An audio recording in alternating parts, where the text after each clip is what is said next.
Ladies and gentlemen, distinguished guests, my name is Tim Besley and I'm a member of the Economics Department here at the LSE.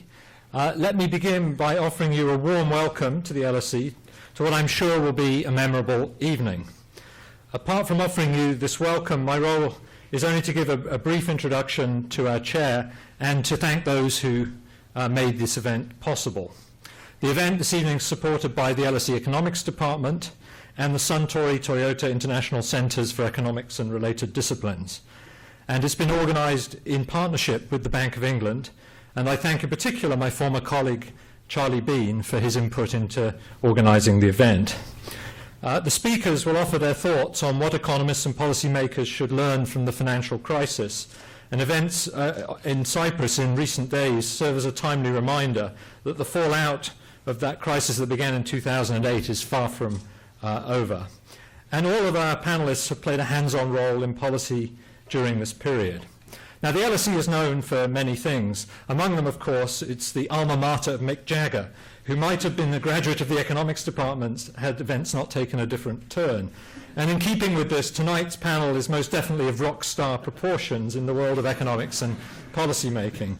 It brings together a group of economists and policymakers with a remarkable array of experience, all of whom have served with great distinction and had careers as influential academics. Now, I will just briefly introduce the chair for this evening, Sir Mervyn King. He's, of course, Governor of the Bank of England, and prior to that had a distinguished academic career, including being a member of the LSE Economics Department, during which time he founded the Financial Markets Group. As you all know, Mervyn will be stepping down from his position as Governor later this year. He's been at the bank for around 20 years, the past 10 as Governor, and he's brought a commitment and integrity to these roles at all times. And he stands out, I think, above all, as a beacon to the ethic of public service. And as with all of our panelists, his willingness to step outside of the comfort zone of academia to make a contribution to public life is something for which we should all be grateful. So I'll now hand over to the Governor to get the panel underway. Thank you very much.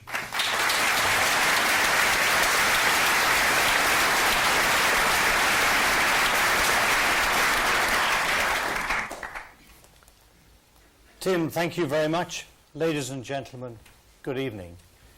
The title of tonight's session is What Should Economists and Policymakers Learn from the Financial Crisis? Well, don't start from here might be the first lesson, which suggests that we need to look not just at what happened during the crisis, but also well before. The phrase, the crisis, has been used to mean so many different things. There is the banking crisis, the sharp downturn and subsequent slow recovery in the world economy, the euro area crisis, and the fiscal crisis. But whichever crisis we are talking about, it's far from over.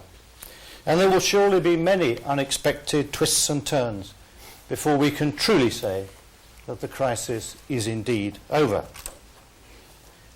Much has been written and spoken about the events of the past 5 years. And although we have learnt much already, there is surely so much more that we can and need to learn. And tonight's session is designed to do just that.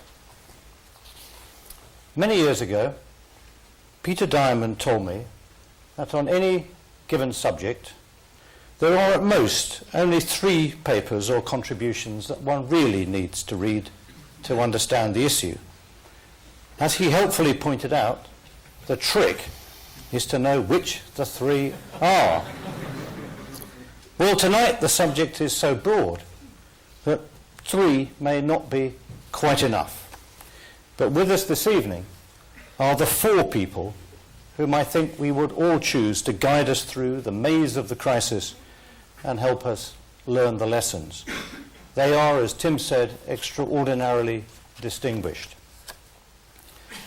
Ben Bernanke is the chairman of the Federal Reserve, the most eminent of economists, famed for his writings on the lessons from the Great Depression. Olivier Blanchard is the economic counselor for the International Monetary Fund, professor at MIT, and one of the world's most distinguished macroeconomists. Larry Summers is professor of economics at Harvard and a former US Treasury Secretary. known to everyone at LSE, there are few parts of economics to which Larry has not made important contributions. And Axel Weber, also after a distinguished academic career, became the president of the Deutsche Bundesbank, member of the Governing Council of the European Central Bank, and is now chairman of UBS. And they will speak in that order. I'm privileged to count them all as friends, but tonight they are here to tell us what we need to learn as the lessons from the financial crisis. Than we are. I thought I would organize my remarks around 5 points, going from general to specific, and 5 points is not enough to cover all the angles, but we can come back to it in the Q&A. So the first point is to state the obvious, that humility is in order. It's clear that the great moderation had convinced too many of us that the large macroeconomic crisis, financial crisis, banking crisis were a thing of the past, that they were not going to happen again. Maybe they would happen in emerging market countries. See the irony of it in the light of this crisis. But that history was marching on. I think that was part of something even larger, that I think my generation, which was born after World War II, lived with the notion that the world was getting to be a better and better place, and we knew how to do things better and better. That's not only in economics, but in other fields as well. And what we have learned, that's not true. History repeats itself, and we should have known. The second point, which is again stating the obvious. Many of my points are stating the obvious. The financial system matters. It matters very much.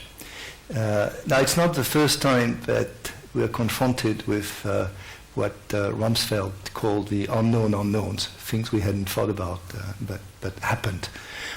There's another example of it, which is the oil shocks of the 1970s, in which I think we were students, and basically we hadn't thought about it, and it took a few years, more than a few years, for economists to actually understand what was going on. I think there is a difference between that shock, which was a very major one, and the financial crisis shock, which is that shock. After a few years, we concluded that we could think of it as yet another macroeconomic shock, that we did not need to understand the plumbing, although plumbing seems right in the case of oil, but we didn't need to understand the details of the oil market, that basically when there's an increase in the price of energy or materials, we could just integrate it in the model, and it led to a richer view, but it remained very much a macro model in which we integrated the implications of energy prices on inflation output and so on. This is different. What we have learned about the financial system is that the problem is in the plumbing, and that you actually have to understand the plumbing. Before I came to the fund, I thought of the financial system, and I was more guilty than most, and surely more guilty, for example, than Ben. I thought of the financial system as a set of arbitrage equations. Basically, the Fed would choose one rate, and then the expectations hypothesis would give you all the rates everywhere, up to various risk premia, which might vary, but not very much. And it was really easy. And I thought of the people on Wall Street as basically doing this for me, so I didn't have to think about it. And what we have learned is that that's just not the case, that the problem with the financial system is the interaction of a myriad of distortions, of small shocks, which build on each other. And when there are enough small shocks, enough distortions, then things can go very bad. Now, I think this has fundamental implications for macro, which is that we do macro on the assumption that we can look at aggregates in some way and then just have them interact in simple models. And I think it's still the way to go, but this shows the limits of it, which is that when it comes to the financial system, it's very clear that the details of the plumbing matter. And so I think this has led the profession to basically be much more micro-based or micro-focused in terms of how to think about the financial system. It also says this is a much more complicated problem